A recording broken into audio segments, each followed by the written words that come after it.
Lorsque Jésus-Christ est arrivé, il a apporté un nouveau sacerdoce, une nouvelle alliance. Même Jean le dit, Jean chapitre 1 au verset 17 nous dit, Moïse est venu avec la loi, Jésus-Christ a apporté la grâce. Donc la grâce, on ne retrouve pas l'ordonnance de la dîme dans la grâce. Nous sommes de la grâce parce que nous sommes le peuple des nations. Le peuple des nations n'est pas soumis à la loi de Moïse. Le peuple des nations est soumis à la grâce de Christ. Et cette grâce-là, on n'a pas des ordonnances relatives à la dîme ou encore aux dîmes. Nous, pour nous, c'est l'adoration qui vient du cœur.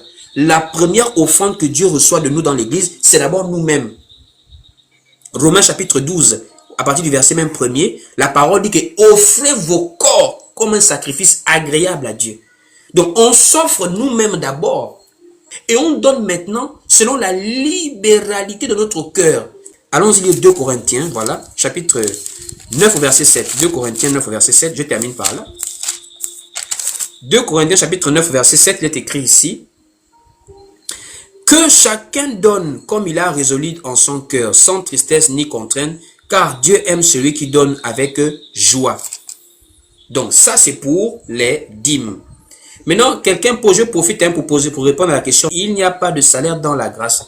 Le salaire dans la grâce, c'est le fait de prendre le nécessaire pour le prédicateur dans la collecte.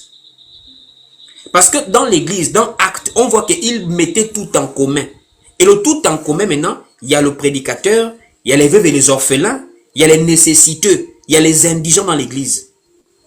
En réalité, le prédicateur peut vivre de l'évangile, mais c'est pas lui qui reçoit de l'argent. Des gens comme ça là.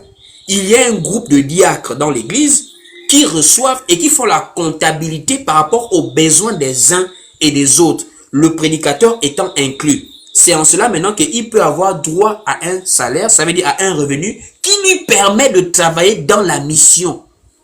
C'est pas qu'il est assis avec le gros ventre, il a maintenant des petits évangélistes qui partent dans le travail, lui vient maintenant son gros ventre chaque dimanche pour prêcher. Mais c'est son église à lui, c'est pas son église. C'est l'église locale, il est membre de l'église en tant que conducteur, donc lui aussi, il est soumis à cette répartition collective des biens.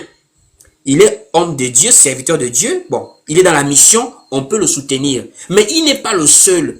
Il y a des gens qui ont faim. Il y a des gens qui ont des besoins. Donc, on partage pour que tout le monde puisse au moins être soutenu par les libéralités de l'église. Ça n'appartient pas au pasteur. Oh, la semence. Ce n'est pas au pasteur qu'on a la semence. C'est pour l'assemblée tout entière. Donc, ça, c'était aussi pour rapidement répondre à ce commentaire-là.